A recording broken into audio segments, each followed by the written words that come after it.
Welcome back again to my video guys. Jadi perjalanan yang cukup panjang, sekitar 10 kilo dari tempatku pusat kota ke wilayah daerah Pantai Kenjeran. Jadi di sini tuh memang pantai yang cukup baik buat berefleksi kalau aku lagi bener-bener suntuk atau ada momen tertentu lah. Jadi karena kalau nggak tahu ini video bakal diupload kapan, tapi yang pasti aku dalam minggu ini udah pergi ngerantau lagi, nggak di Surabaya lagi, bahkan ngerantau untuk berkuliah di UGM.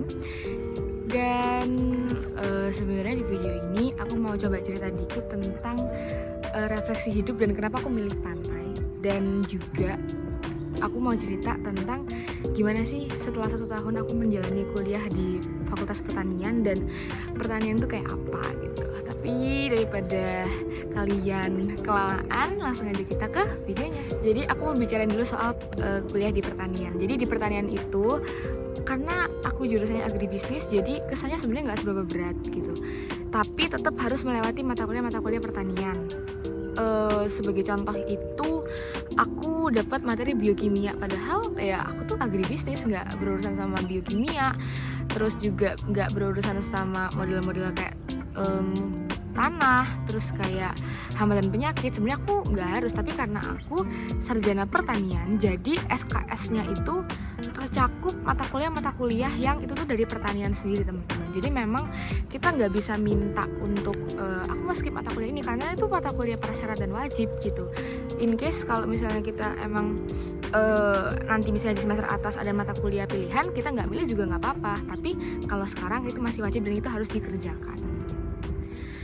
Nah, selain itu di Fakultas Pertanian sendiri itu ada yang namanya praktikum. Apa tuh praktikum? Jadi kita tuh seakan-akan mencoba untuk menyatakan gitu apa yang udah kita pelajari dalam kelas untuk langsung dipraktekkan di dalam laboratorium atau ke masyarakat langsung. Dan itu tuh sebenarnya soshum pun juga pasti ada lah ya kayak gitu, ataupun yang klaster medika nyoba langsung ke manusia atau langsung ke society gitu. Tapi kalau di Fakultas Pertanian itu kami agak ribet karena semua klaster agro deh kayaknya, karena kami harus nyiapin ada namanya draft laporan mungkin, terus ada namanya jurnal-jurnal yang harus disiapin, dan itu per masing-masing praktikum beda-beda.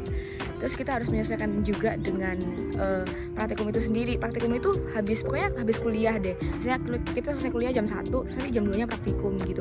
Jadi jarang banget anak klaster agro tuh kalau di Fakultas Pertanian kelasnya mulainya sore, itu jarang banget. Karena ya memang semua kami didesain untuk mengikuti praktikum di sore hari. Jadi tetap aja bakal penuh gitu kan, 3 SKS. Jadi 2 SKS buat yang di kelas, 1 SKS buat yang di praktikum. Dan kan bisa membayangkan bahwa praktikum itu 1 SKS tapi dia bisa menyita banyak waktu dan kayak membuat orang-orang itu makin kayak gila, praktikum tuh kayaknya lebih penting daripada kelas. Jadi bahkan ngelaprak tuh sambil di kelas gitu, karena sepenting itu praktikum bagi semua siswa Fakultas Pertanian ataupun klaster agro yang lain.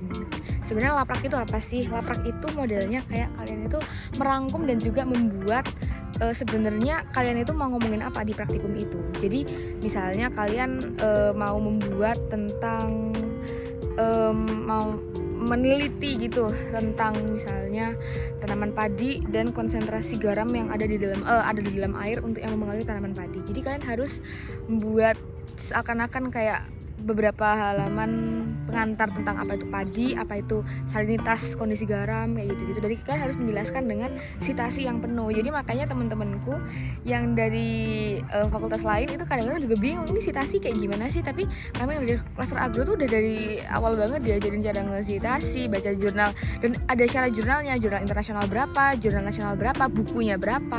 Jadi kayak oke, ternyata agak banyak ya, tapi nggak masalah juga sih kalau di aku sampai hari ini, karena aku ngerjain bareng sama teman-teman. Ada yang kelompokan juga, ada yang individu juga, jadi rasanya tuh nggak seberapa, ya berat sih sebenarnya. Tapi kayak ternyata aku bisa ngelewatin loh masa-masa studi yang cukup rumit itu. Tapi puji Tuhan bisa sampai di tahun kedua dengan semua perjuangan dan kawan-kawannya, itu adalah sebuah keajaiban. Nah, banyak juga yang nanya ke aku tentang masalah tahun lulus. Jadi masing-masing fakultas pasti punya itunya sendiri lah ya. Dan kalau sebagai contoh misalnya aku jurusan agribisnis di departemen sosial ekonomi pertanian. Itu tuh departemen yang paling, sebenarnya bukan paling gampang sih, paling banyak memang secara survei yang lulusnya tepat waktu. Kenapa? 3,5 tahun, bahkan kemarin lulusan yang terakhir itu 3 tahun 6 bulan ding. 3 tahun 5 bulan kali ya, jadi 3,5 tahun tapi kurang 1 bulan. Itu bisa lulus kayak gitu, kenapa? Karena skripsinya dia cepat, atau bantu penelitian dosen, atau apa, itu kita juga nggak tahu.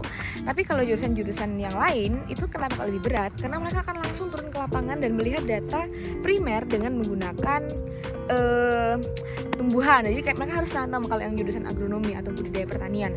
Kalau yang jurusan ilmu tanah, mereka harus mencoba untuk menganalisa tanah itu sendiri. Dan kalau kita berurusan sama benda-benda yang kayak gitu, itu akan lebih fragile, teman-teman. Jadi makanya kenapa lulusnya agak lebih lama. Bukan berarti pasti ya, tapi rata-rata itu pasti akan lebih lama. Dan karena teman-temanku yang ikut ada masuk di jurusan itu mereka lebih mau mendapatkan waktu mereka untuk explore hal baru di bidang mereka, supaya nanti ketika mereka kerja itu fieldnya kan emang beda ya, beda sama kayak kita yang kerja kantoran gitu. Mereka kan bakal yang lebih ke R&D atau langsung turun ke lapangan ke pemerintah. Jadi channelingnya harus bagus banget tuh supaya mereka lulus nggak jadi nganggur gitu. Jadi memang waktu lulus dan waktu lulus itu misalnya kayak berapa tahun lulus, 3,5 tahun, enak jadi denger. Tapi kalau misalnya kayak lulus 5 tahun misalnya, amit-amit ya, 5 tahun terus misalnya tapi kayak udah kemana aja gitu, atau 4 tahun kan udah kemana aja gitu, itu juga pilihan masing-masing. Yang penting kalian enjoy dengan diri kalian sendiri. Dari aku, review di Fakultas Pertanian, aku seneng bisa berdinamika sama teman-temanku, dan tempatnya juga di UGM pula. Jadi aku ngerasa nggak sendiri, aku ngerasa masih ada banyak kesempatan yang bisa aku cari di sini di klaster agro, dan aku bisa ngerasa sangat bahagia karena aku udah ngerti tempo hidupku kayak apa. Karena pada saat semester awal di kuliah tuh aku malah bukan yang makin semangat mengejar mimpi, tapi makin takut, makin bingung kayak kita emangnya bakal ngapain dalam hidup. Tapi ternyata hidup itu seindah itu, teman-teman, dan itu membuat aku jadi orang yang jauh lebih bersyukur, jauh lebih menikmati hidup, jauh lebih bisa menginfluence banyak orang. Dan yang penting niatnya baik aja, supaya orang-orang yang hidup itu, orang-orang yang kayak kalian ini bisa terinspirasi, bisa berbagi cerita juga sama aku juga bisa belajar dari kalian, dan kita sama-sama sebagai manusia hidup dengan baik. Thank you very much for watching this video, dan jangan lupa buat komen dan juga diskusi aja bareng sama aku di kolom chat kalau misalnya mau, dan follow me on my social media juga. Thank you very much for watching, dan bye bye.